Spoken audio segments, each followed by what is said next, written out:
अंधविश्वास दूरे रहिबाकु नै सचेतनता शिविर।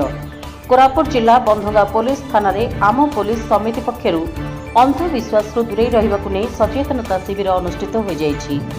बंधुगा पुलिस थाना आईआईसी प्रसन्न कुमार मिश्र तत्वावधान में आयोजित कार्यक्रम में एसडीपीओ मनोज कुमार बेहरा, ब्लॉक अध्यक्ष लक्ष्मी मिणियाका, बीडीओ श्रीमती मिनती जगदेव, तहसीलदार श्रीमती सोनाली पात्र, अतिरिक्त तहसीलदार जितेन्द्र बाग, ब्लॉक उपाध्यक्ष गीतांजलि पिड़िका, विधायक प्रतिनिधि डी एंकाटी, बीजेपी जिला संपादक शरद पात्र, बीजेडी पूर्वतन ब्लॉक सभापति एस नागराजू, समस्त पंचायत सरपंच समिति सभ्य, अनेक स्थानीय बुद्धिजीवी माने उपस्थित रही।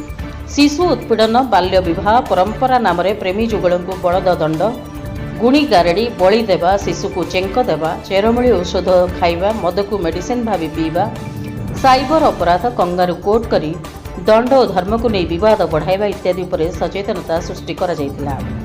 आगामी दिन में प्रति मासरे गाँ गुड़िकरे थिबा जानी, दिसारी, साउंता, बारिको, पेजिणी वार्ड मेंबर समिति और सरपंच मानकु पंचायत स्तरीय सचेतनता सृष्टि करने उपस्थित सरपंच अनुरोध करथिले।